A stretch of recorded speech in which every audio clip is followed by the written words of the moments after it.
Yo, it's that time. Get ready to unwind with Jillian on the mic. The best you'll find. Pop that cork. Let's start to chat on the Polywine podcast, where it's all that. Join the crew as we dive into the scene. Current events heated, know what I mean? Jillian sitting pretty while pouring the wine. Hot topics bubbling, everything aligns. From politics to the latest in fame. Reality TV, it's never the same. Grab your glass, let's raise it high. In the world of crazy, we're never shy. Polywine vibes, come on, let's sip. Gossip and laughter, all part of the trip. From strange news stories to Bravo's delight. Tune in to our podcast.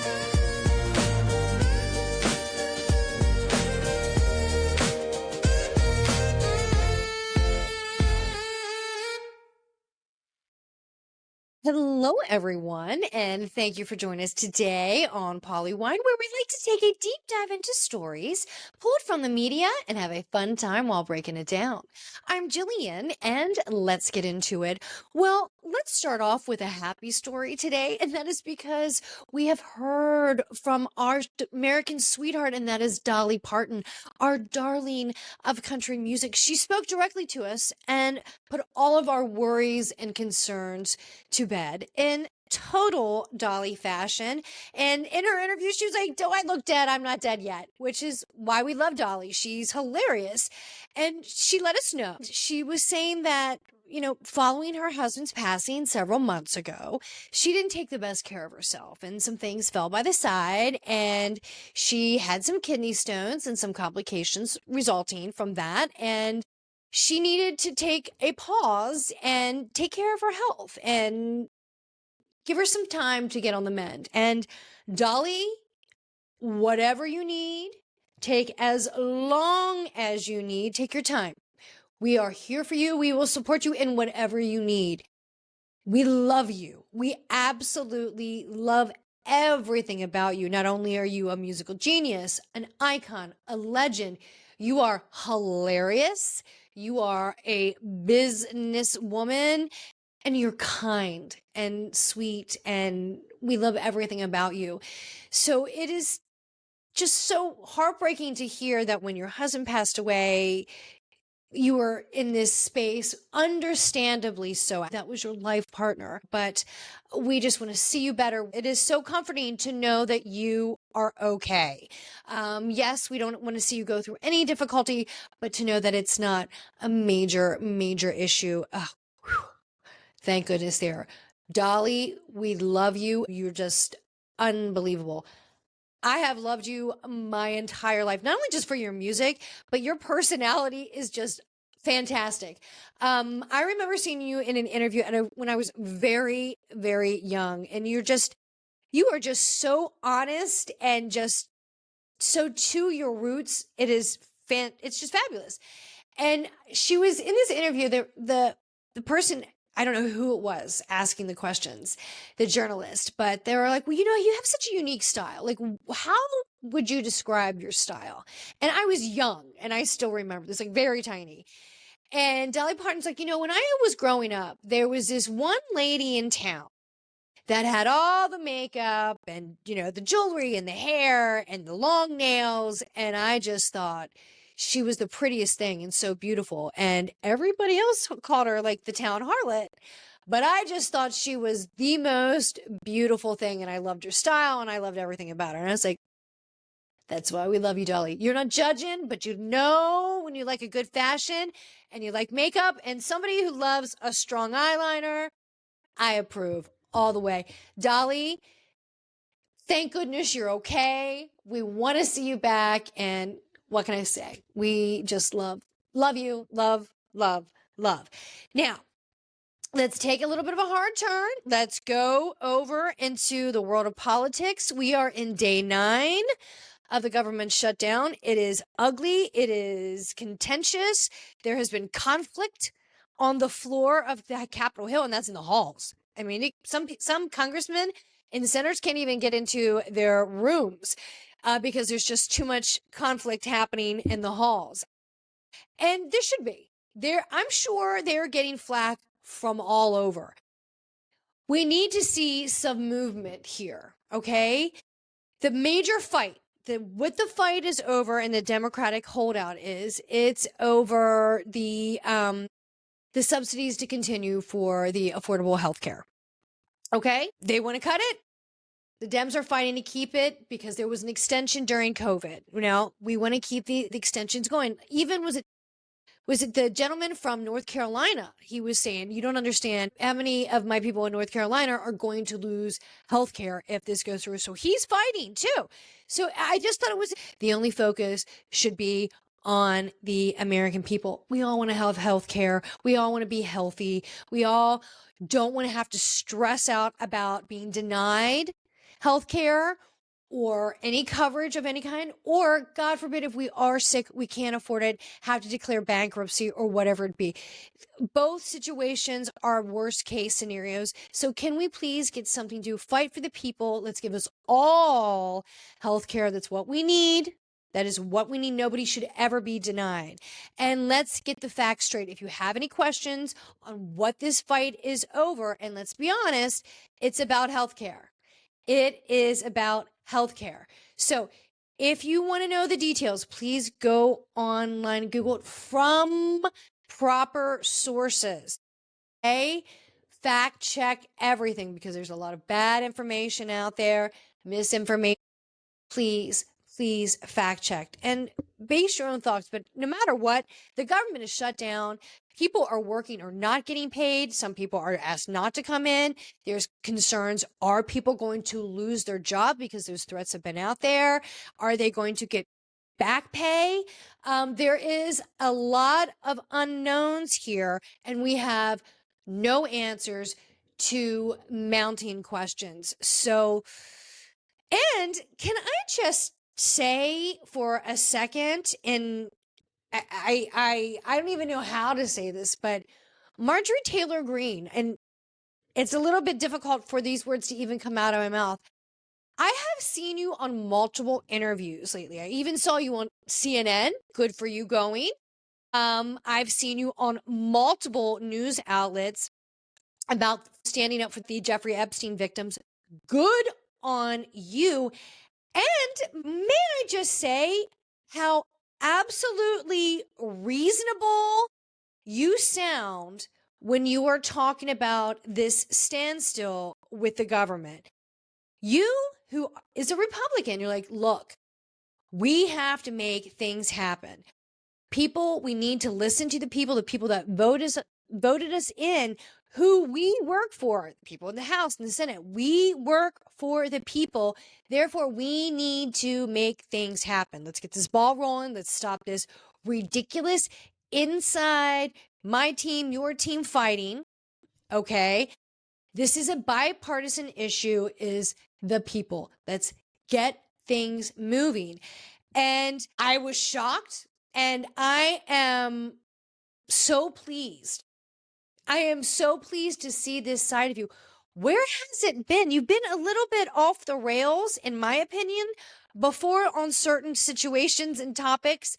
But to see you out there standing with the Epstein victims several weeks ago on the stairs of Capitol Hill, fighting for them and speaking so compassionately. Thank you. Yes. To see you on multiple news outlets speaking just directly straight through the middle, saying, I don't care which side it's on. We need to fight for the people and make some action happen. I was like, I didn't even know how to respond. And now I cannot clap louder. I cannot thank you. Marjorie, where has this side been for so long? And I am very happy to see it now. You're making your voice matter when we really need it the most. And let's not forget, when we come back to the Epstein files, there was a woman voted through recently, elected in as a Democrat in the state of Arizona, who still has not been sworn in yet. So to the Speaker of the House, okay, you're dragging your feet on this one a little bit. You can deny I'm not, the government's and a shutdown. How can I move this forward? Well, let's not forget, you have pushed through 2 Republicans several months ago when the government was shut down and in an emergency situation, you push them through quite quickly. And I think you could do the same now. So we need all votes. We need every head to count and all hands on deck. This is, to me, this whole shutdown. This is a crisis. This is a crisis. Everybody is feeling the ripples in this water. The stone has been thrown. The government is shut down. Now, look what's happening in the skies right now with the TSA. We don't have enough air traffic controllers. There's major issues at our major airports in this country that see the most flights.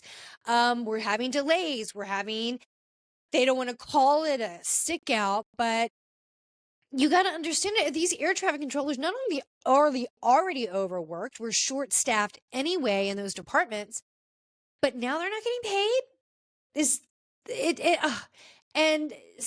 Look, and I live in the Beltway. And last week we were talking about we were just getting started in the shutdown, and I was just it's so weird in the city. It's so eerie. Well, we're feeling it now. We're 9 days in, and not only is this affecting government employees and their families, it's now spreading out to businesses. You know, many local businesses rely on these government employees for their business. Transportation, everything is feeling it. And while so many departments of the government are just not moving, the wheels are not in action, just at a standstill. People are not showing up, or if they're showing up, they're not getting paid. Just remember this. The ballroom is still being worked on right now. So that's still on a go. That's still being greenlit, right? So that's still being constructed out there. Out of all the things in the government, the ballroom is still under construction. Go figure. Go figure. That's still on the priority list. So go figure. But people need to get paid. This is serious. This is serious. People can't live that long without getting paid. Some people can barely make paycheck to paycheck. That's a lot. A lot of people in the U.S. Please do not do that to them. And it's from the top all the way through every department in the government, from the people in high positions to the people that work in every position in government. And that means to even into, you know, I was watching interviews with people who work in the kitchens of the government buildings. So it affects everybody. They're not working either, and they're not getting paid, and they need to get paid. Everybody needs to get paid. We work for money. That's how we live. So what are we doing? And I just get so mad seeing it's always these men in the hallways of the Capitol Hill just fighting. I don't want to see these showdowns. I don't want to see these antics. I need to see action. And just remind yourself that elections are coming around the corner, okay? We the people speak loudly when we want to, and we are upset, we are stressed, and you are going to hear us loudly and clearly soon, okay? This is going on long enough, and I just don't have the feeling that it's going to be ending soon. So, God.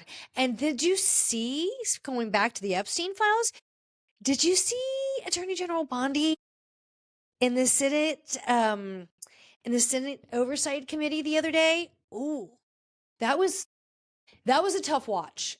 And I don't care, love her, like her, indifferent, dislike her, whatever your thoughts are of her. I'm just, okay, where is the decorum?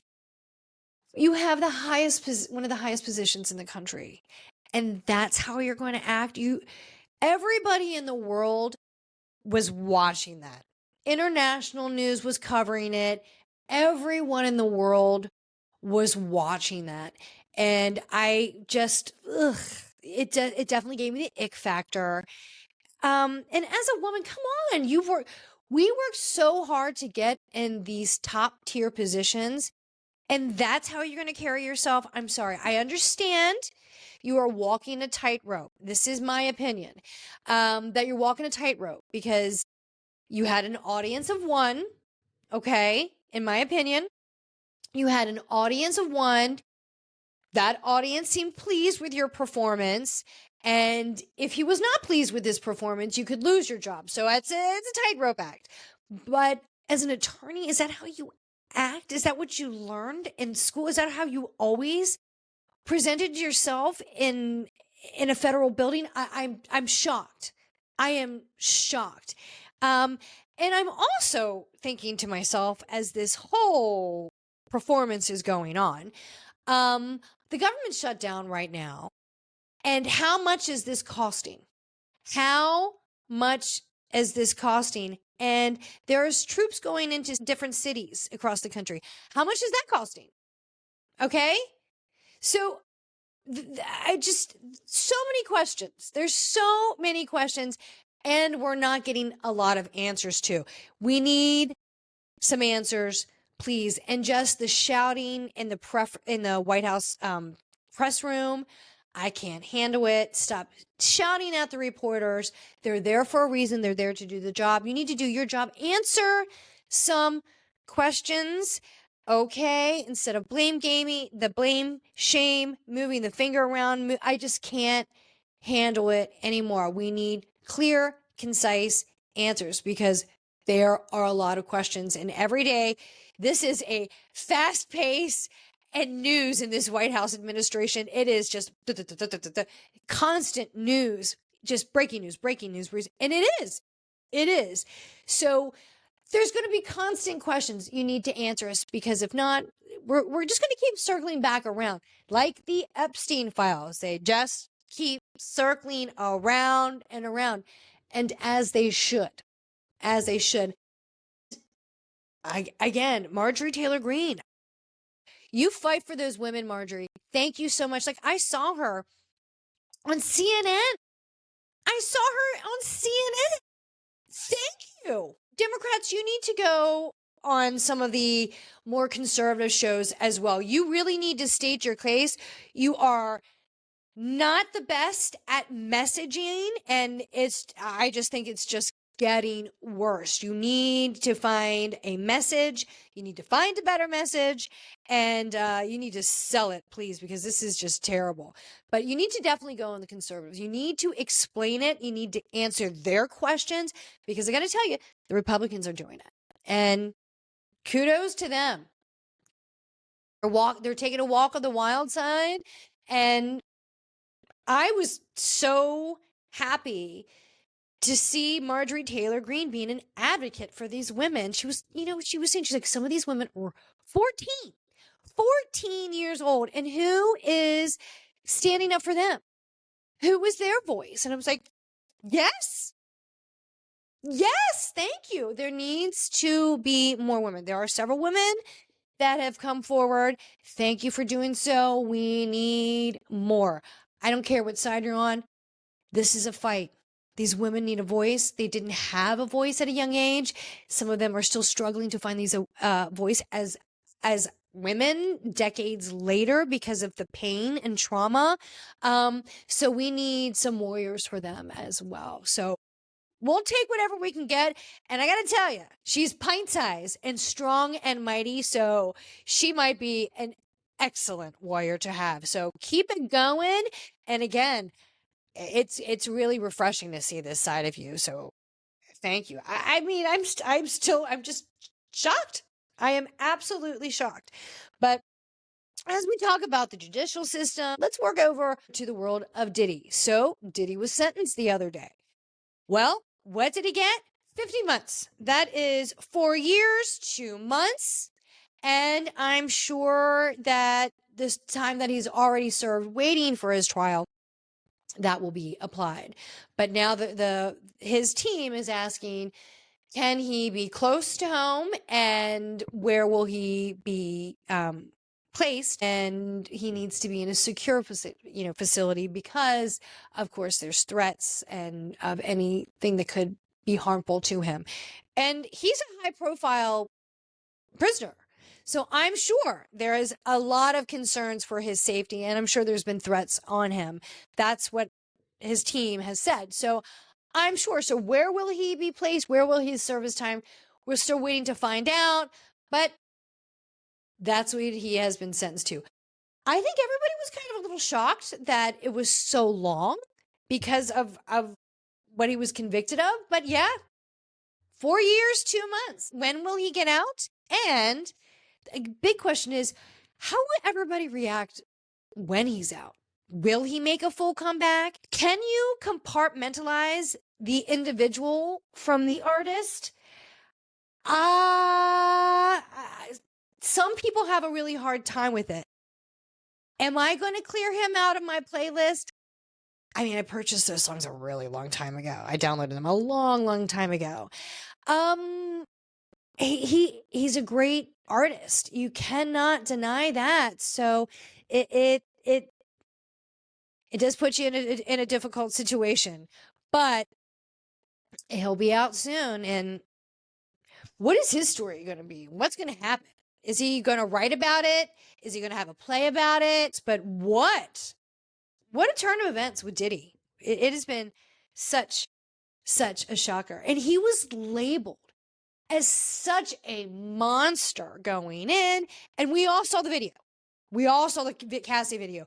We can never unsee that. And it was horrific. It just to see the abuse and the fear in that woman's eyes just will never leave my memory. So yeah, he was a monster for how he treated her. No question about it. But the court didn't see him as that for all the other crimes that they, had accused him of. So will he always be labeled that monster? He's definitely an abuser. No question there. But there's still a lot of artists out there that have an abusive past. I'm not going to go through the names because I really don't want any legal action against me. But we all have heard the rumors that have been out there for decades. And some that have run around in that circle with him. But abuser, yes. All the other stuff he was accused of, I guess the courts didn't see it so monstrous. But he will be out to see another day before you know it. So the Diddy thing has come in full circle. And I'm going to make a little bit of a segue here. And as we're talking about monsters, have you seen the new season of Monster on Netflix? This is the Ed Gein story. Okay, the Ed Gein story. And notorious serial killer in Wisconsin in the 1950s. I've heard about him before. If you ever listen to true crime or anything like that, you will hear about some of the top serial killers in U.S. history. He's on the list for sure. And I did not know, makes total sense, that he was, kind of the inspiration behind the movie Psycho and Texas Chainsaw Massacre and loosely on Silence of the Lambs. Oh my God. So if you've seen any of those movies, that alone should tell you how disturbing this individual is. And when I say disturbing, oh my God. So let's get into this. So on Netflix, Monsters, you have, of course, Ryan Murphy, the genius producer that he is. He did Monsters about the Menendez. He also did the Jeffrey Dahmer one. So, of course, we know he can definitely get into a really kind of creepy, eerie, dark, disturbing place. I mean, geez, Javier Bardem as the father with the Menendez brothers. And then Jeffrey Dahmer, I mean, crazy dark. Well, I was struggling through some of this. I was really struggling. Like it's a lot to process. There is a lot to unpack psychologically, emotionally. Oh my goodness. So Ed Gein from Wisconsin, 1950s, he was convicted of killing women and some men, and not only that, skinning them, mutilating them, taking their skin and wearing it as leggings, as a suit, a bodysuit, for a lack of a better, just masks. He boiled their bones. He took human skulls and cut the top off and used it as a bowl. Oh my God. But it was moving a lot in this series. There was a lot of flipping in and out of different time frames. There were different storylines going. So of course you get into the psychological component of what happened to Ed Gein, how he was raised. And might I just say, Laurie Metcalf, who has been around forever. I mean, she can do everything. She is such an incredible, versatile actress. She can do anything. She can do comedy. She can do drama. She can do suspense. I mean, my gosh, she was the mom of Andy in Toy Story, for goodness sake. And now she went to a whole other level of psycho in this miniseries. You are amazing in this role and just creepy, eerie. Just the psychological abuse that she inflicted on her son, who was played by Chris Hunnam. You were so good in this. And Chris Hunnam, I got to tell you, you have now made my list of actors and actresses that have done such a great job at playing the part that I don't want to say like now you've been typecasted, but I just don't know if I can see you in any other role now. Like, you will always be that creepy guy. Again, I talked about it now. Eric Bana, remember Eric Bana from Dirty John? I loved him, and now I just can't watch him. He's always going to be Dirty John. Patricia Arquette will always, she's been in everything. She's so good. Now she's always going to be Gypsy Rose's mom from that miniseries. What is it? I forget the name of it. It was so good. Gypsy. That's all I'm ever going to hear. And she's anything else she's ever going to do. Now, Chris Hunnam, you are going to be that really weird voice that you do in this. How many reels of footage did you have to watch just to pick up on that voice? Did you have a vocal coach? How long did it take for you to prepare and study for this role? His mannerisms, his everything about him, his speech, his, oh God, that creepy gaze and stare. Oh, wonderful. You are going to get an award for this role, this performance, but it was just so creepy and so macabre and disturbing and the whole, I mean, what is it? Not only is he murders these women, skins them, he's also a grave robber and a necrophiliac. So he has sex with dead women. So they go into all of that, the psychological damage and why he's got mom issues. Oh, and they tap into the whole transsexual thing with him dressing up and the sexual fantasies behind it. He's also schizophrenic. So the hallucinations and the voices, they jump around a lot, like who he's speaking to and who he's hallucinating. And so sometimes like it's a moment to just, who am I following? What's going on? So it takes you a minute to follow along. But I got to tell you, I was struggling to make it through certain scenes, especially with the corpses and him dancing around with the body suit on of skin. And it was tough. I watched it. I watched all of it. I do think I could have probably left out the last 2 episodes.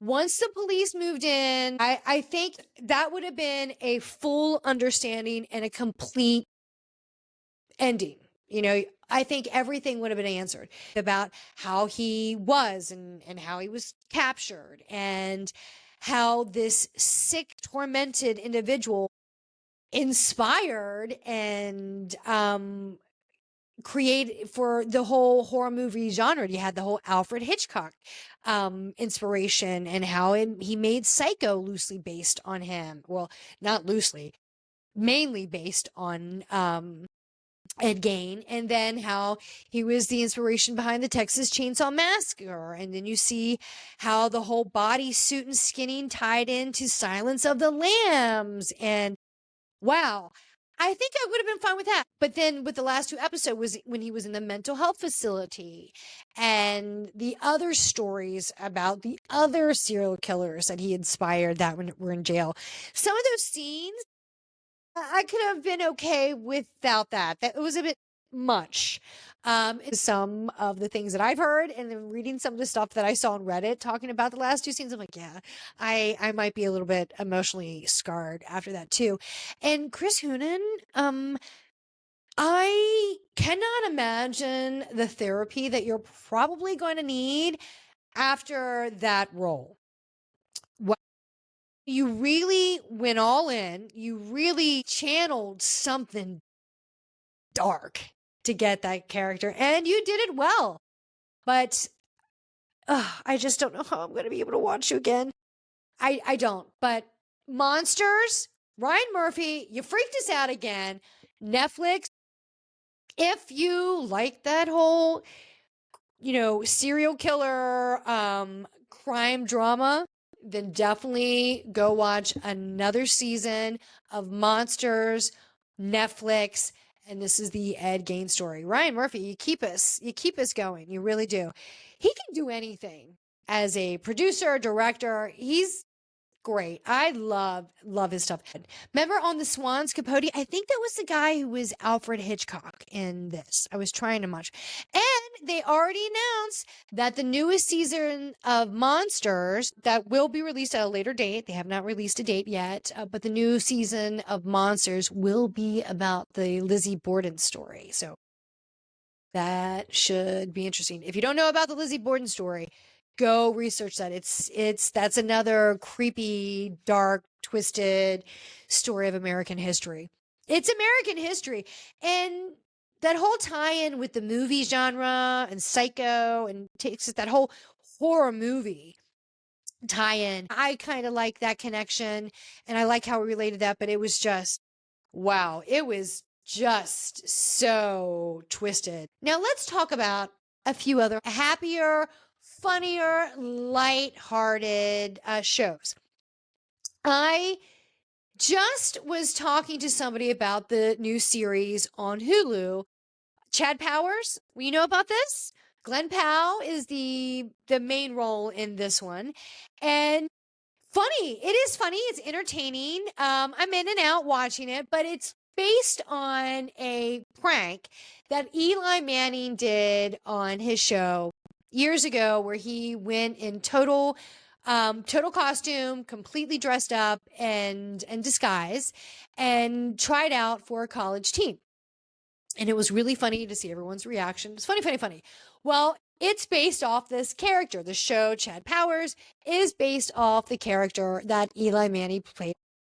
So Glenn Powell is a star. He's a former college football athlete that is at the height of his career and just the top. And he made a career-ending move, and he's been humiliated and shamed, and he goes in full disguise and tries out for a college team. And as he's in disguise, that's where the comedy comes in, because he doesn't really have a story, but his goal was to go on to try out, make this team, and have this incredible comeback story. Well, there's some bumps and roads along the way, and not being prepared for all the kind of questions that's going to come at you in normal daily life. That's where the comedy comes in. And it's funny because people are like, well, where are you from? And what's this? And he just doesn't have a story. He didn't prepare for that. And there's this one scene, I was like, oh, God, where it was really funny, because he makes the team and the coach comes up to it and he's like, look, I need to get your transcript. Since you're not a student, I need to get your information, because this is a whole walkout tryouts that he had for the football team. And he was like, yeah, sure, no problem. So he gives him these fake transcripts and tells him that he's homeschooled. So the coach comes up to Glenn Powell, who plays the role as Chad Powers in disguise, and he's like, look, I got a question for you. You said that you were homeschooled in West Virginia. And as soon as he said that, I'm like, oh no, this is not going to go well. He said, yeah, that's right. That's right. And he said, so you were homeschooled in West Virginia. So have you ever played in front of a crowd full of spectators? And he was like, well, that depends. And I'm like, that depends. And he's like, yeah, it depends. And I'm like, what depends on what? And he's like, the Wolves. And I'm like, the Wolves. I'm like, oh, come on, guys. Can't you give West Virginia something a little bit better than that, please? But it was still funny and entertaining. And then the two coaches on the sidelines, like the two coaches on the sidelines might be my favorite, but the female coach, I really like. And what's her name? Perry Matfeld? Matfeld, is that her name? I had to look her up because I'm like, where do I recognize her? I think she's beautiful, and I really like the character that she plays. I think she's funny. I like her timing. I like her angry attitude as she's just fighting for recognition for her position. I like her character. I'm like, where have I seen her before? I'm not really familiar with her, so I looked her up, and I'm not familiar with her previous work. But as soon as her information came up, I'm like, oh no. She's married to Mark Sanchez. And we all know that Mark Sanchez has been in the news recently about that whole incident in Indianapolis that went completely awry, and now he's in the hospital recovering from stab wounds, and this other individual who was a truck driver is in the hospital recovering from a major laceration, a stab wound to the face. Just crazy, and that's all dealing with Mark Sanchez. And I was like, oh no, like this girl is just probably in the height of her career, because I think this show is going to be big, actually. Because it's funny, it's entertaining. Out, but I think it could be something. And she's young, and I think this could be a major high in her career. And then I'm like, oh no, to deal with that stuff personally has really got to suck. Oh, and she just got married to that guy like 2 years ago. So I was like, oh, you baby girl. Oh, I feel for you, because that is a lot to go with on a personal aspect, because you should be really riding this high moment in your career. Put the personal stuff aside, enjoy your moment in your career, and enjoy all the laughs, because it's entertaining and it is funny. And right now, with everything that's going on in the world, especially in political climate, we need a little bit of funny in our life. We need a little bit of funny.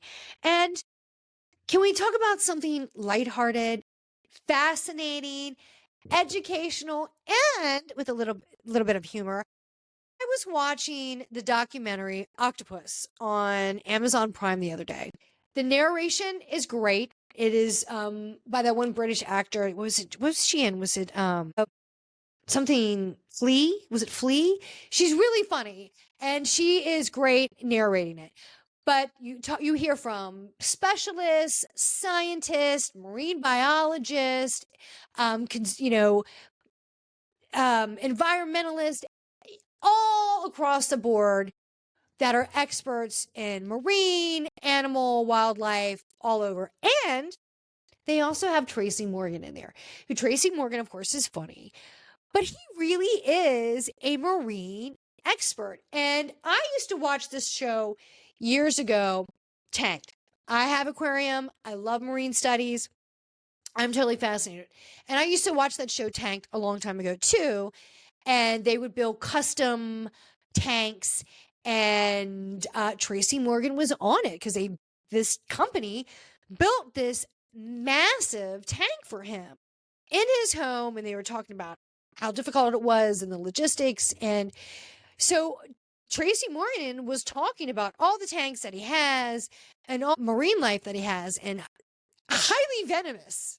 like some of the most poisonous animals in the world he has in his possession. And he was like, yeah, I like to collect things that will kill you. And I'm like, well, okay, we all have our thing, but I learned so much about the alien of our planet, which is the octopus. Just 2 episodes. It keeps you on the hook. I couldn't turn away. I was just fascinated. It was humorous, but educational, and I learned a lot about it. So thank you, Amazon Prime. I really needed a good documentary. I love one on animals and nature. It really is hard to top David Attenborough, which is really my weakness. Anytime I need downtime, it's going to be some nature documentary or environmental documentary. And if you throw David Attenborough in it, it is music to my heart. No question. And as we're going to make another hard pivot into our world of television, we always kind of like to close up and end our day in the world of Bravo. Well, you've given us a little bit of a lull right now for several weeks, and we were waiting for the upswing to happen back on Bravo. That's because we needed some new seasons of The Housewives. We need some new shows coming. Well, fall is here, and so are the new seasons. You just gave us the opening of the new season of The Real Housewives of Potomac. Thank you. And what a wonderful episode 1. Giselle, of course, you'd be a little shady as you were throwing your concern out for Karen, who's not there. Of course, she's in jail, and everybody talks about it. And they're coming for you, Stacey and Joe Breath, this season. I mean, they went hard on Stacey's breath. And Giselle was like, I think it's coming from like her lower gut. Like it's something eternal. Like, and the new friend who was sitting there like, yeah, her breath hit me before she even entered the room. Like, oh God, like everybody's jumping in on that. So we've got new faces, we've got old faces. There's a nice little shakeup happening on Potomac. So episode 1 was a great start, but we're going to break that down in the next show. And Miami, I was waiting for this cliffhanger that you were teasing us with in all the trailers about the Real Housewives of Miami reunion in the first part 1. Julia was, the trailers are saying Julia's leaving us. I'm going to give you a little clarity that what might clear up this tension between Adriana and I. And she leaves us with this cliffhanger that, well, during this one trip, Adriana and I hooked up a little bit. And ever since that, of course, you see Adriana like, what? What? Now, look, we know that these women on all the Housewives show really should teach a masterclass in denial. Denial, deflect, denial some more. They really should. But this kind of seemed sincere to me because she's like, what? What are you talking about? Like, I would never do that. And, Adriana's been pretty open in the past about her likes, her dislikes, her fantasies, her piccadillys, all those things. She's been quite honest about that stuff. Remember, she's the one that when they were talking about what they like to see and on their porn, she was like, I like a little bit of DP. And the other housewife had to be like, where everyone was like, DP, what's that? And Nicole from the previous season was like, she had to explain it to him. So that was funny. So she's up with that, but Julia saying, well, we hooked up on this one trip. And first of all, Julia, you're openly admitting to everyone that you cheated on your wife, right? Do you have an open relationship? Or okay. That you cheated on Martina. And now you're throwing your bestie under the bus and then treating her terribly because you have remorse and guilt over what happened. Is that what I'm getting? Because it's a cliffhanger. She just throws it out there. You see Adriana storm off. And I'm like, what? First of all, shame on you on many fronts, Julia. Shame. Girl, I don't want to be that many shame. First of all, who cares? Who cares if you hooked up? I don't think even Adriana's going to care if you did something, but who cares if you did? And why would you put your best friend on blast for that and the instability of your own relationship? And you just adopted these two young boys. And to say when all this is happening, that you're in a very unstable place in your relationship, but yet you're bringing on these two small babies, all of that seems like a hot mess to me. And you're putting it all on out there to judge. And you're being, quite frankly, mean to your best friend or former best friend, or what's definitely now going to be your former best friend. I don't like it. I don't like any of it. I think all of this is wrong, and it just makes you look bad. And you have had an entire season of looking bad, Julia. Get over it. And speaking of mean, can we please pivot to the Real Housewives of Salt Lake City? Bronwyn, I feel for you. Talk about rigid. Oh my God. But you dealing with the issues of your mom. Look, this past episode was a full episode of women that have complicated relationships with their mother. All of them. And Brittany, issues with her daughter. You are the mom, the complicated mom, Brittany. But it is a lot to get into, but and we definitely will. We're definitely going to get more into Miami. We're going to get into Potomac. We are definitely going to get into Salt Lake City, because Bronwyn, every time you sit down with your mom and you're having a heart to heart, and you've always been honest that you've had a strained relationship with your mom, especially with the whole pregnancy with your daughter at a very young age. Okay. But when she starts speaking to you, Bronwyn, I mean, I am just floored, shocked. I feel so sorry for you in that moment. And quite frankly, I don't want to say anything disrespectful to your mom, but Jesus, she is mean, Bronwyn. She is mean. She's not a passive aggressive mean. She is just full on aggressive mean. And I feel for you, but Bronwyn, oh my God, girl. And I think everybody's really going to come to you on your side a little bit, because I think they're going to understand why you can come off a little cold, sometimes a little harsh and rigid. In the past, I think everybody might see why now. So we definitely need to get into more of this, and we definitely will on the next episode. But that is it for us today. Thank you so much for joining us on Pollywine, and please follow Pollywine on Instagram at PollyWineTime, and listen to Pollywine wherever you got your podcast. Thank you so much for being with us today. It's always a pleasure, and we'll catch you next time. Talk to you soon. Bye.